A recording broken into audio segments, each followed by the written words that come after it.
Init. Hey guys, welcome back to my channel. So for today's video is going to be school supplies haul. So reminder, I'm not bragging in any way, shape, or form. So pinapakita ko lang sa inyo yung mga binili ko para magkaroon kayo ng ideas kung ano yung pwede nyong gamitin or bilhin for school. So without further ado, let's get started. Ko is from the SM store. So the first thing that I'm gonna show you is my bag. So my bag is from JanSport. It's just a regular JanSport na merong zipper dito, tapos dito. Tapos ano lang siya, ombre yung design. Books. So I got tatlo yung binili ko kasi wala lang, ang cute kasi ng iba. So gusto ko. So the first notebook is eto. Ganyan lang siya, simple.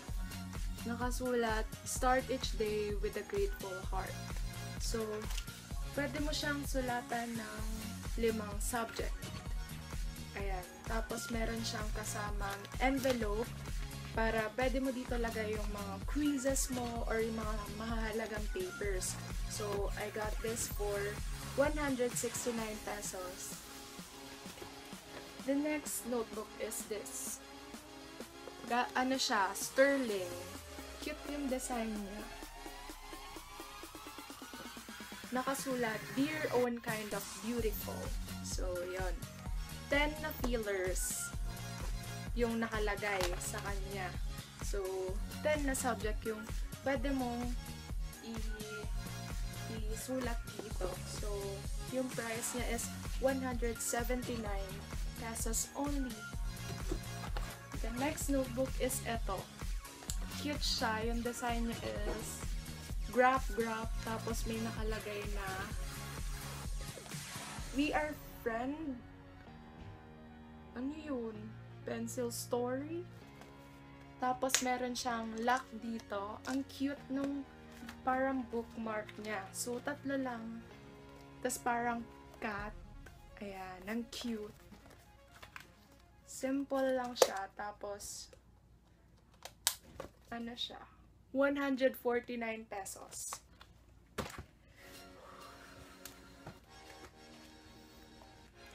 Ang init.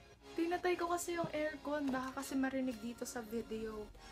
So, nagtitiis ako ng init. Yun, sobrang init. So, the next thing that I got is tong black calligraphy pad.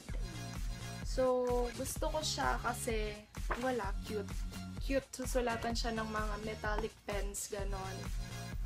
Tapos, ano siya, 149 pesos. Yung size niya, A5. Yun, got this. The next thing is, oh shit.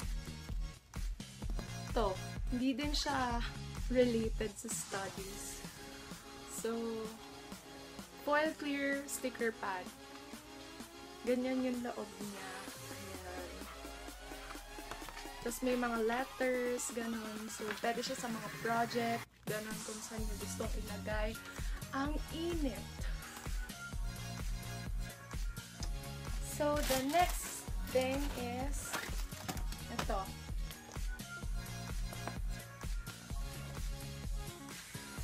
Envelope. So, transparent siya para makikita mo agad yung laman. Tapos, pinili ko lang yung mga merong detail dito sa gilid na pink. Tapos, pink yung button. Para cute. Ganon. So, pwede mo lagay dito yung mga quizzes mo or yung mga papers, yung mga activities, assignments, ganon. So, 21 pesos lang siya.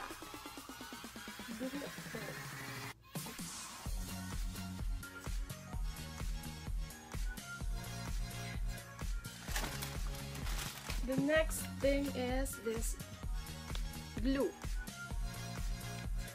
Hindi siya ganon kakailangan, pero binili ko na siya kasi para Girl Scout. So, yung pinili ko yung washable. This appearing purple glue stick. galing lang siya sa Elmer's Glue. Tas 24 pesos lang siya. The next thing is this. Ito yung, hindi ko alam yung tawag dito, pero ito yung iniipit dun sa mga notebook or libro. Para maaalala mo na, ay may assignment ako dito. Ganun. Sa mga pages. So, nakalagay dito stick on notes. 49 pesos siya. The next thing is this. Mechanical pencil. Kasi kailangan siya for accounting. Kasi yung strand ko is ABM. So, bumili ako ng mechanical pencil. Tapos, meron na siyang kasamang bala. Tapos, yung mga extra erasers. So, yun. Color pink lang siya at 64 pesos. The next thing is yellow pad. Kasi ito talaga yung kailangan na kailangan kapag senior high school. Yellow pad. Ganito na talaga yung ginagamit for activities, quizzes, or kung san-san pa man. Long test. So, ayan. Bumili ako ng isang pad and 42 pesos lang. Next thing is Faber-Castell na text liners. So, ayan.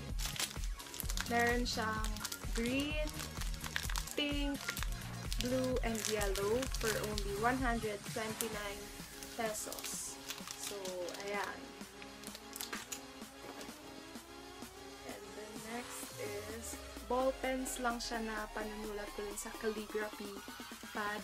Isang white, tapos isang gray na metallic, tapos isang red for checking. And I got this for 49 each. Next thing is a pencil case. So, this pencil case is a black one. Tapos, meron lang siyang detailing na gold. And simple lang siya. So, I got this for 149 pesos only. The next thing is itong correction tape. So, ayan siya, pa-heart. Pa-heart siya. Oh my God. Pa-heart. Tapos, dalawa siya. So, 10mm by 5mm. Tapos, 39 pesos lang siya. Para makorek niya yung mga pagkakamali mo na nagawa. The next thing is a stapler. So, bumili lang ako ng maliit na stapler para handy siyang dalhin. Tapos, meron na din siyang kasamang bala. Bala ko ng bala. Baril ba? So, it's from Maped or Maped. 69 pesos only. Yan. Color blue. Wala kasi yung mahanap na ibang color. So, color blue na lang. Pink sana. Para girly-girly. The next thing is ball pen. So, ordinary ball pen lang yung binibili ko kasi nawawala sa akin kapag yung mga mamahalin tapos na hindi ko naman nauubos. So, I got the Faber-Castell na ball pen. I got yung plain black and yung black yung ink pero may kulay siya. So, ito pink and violet. Ito all black. So, yung apatan yung laman, 39. Yung dalawahan lang, 29 pesos. And the last thing that I'm gonna show you is baliktad. Quiz pad! So, 1/4. Ganito din kasi yung ginagamit sa ibang subject namin na pang quiz. So, bumili na ako ng 4. Lagi kasi ako nanghihingi. Tapos, wala namang nagbibigay. So, ayan. Bumili na ako ng 4 na pad. For only 21 pesos. So that is it for my video. I hope you guys like it. And sana nakakuha kayo ng ideas kung ano yung mga kailangan nyo na gamit for school sa mga pinakita ko. So, if you like this video, please give it a thumbs up. And if you are new to my channel, please subscribe. So, thanks for watching!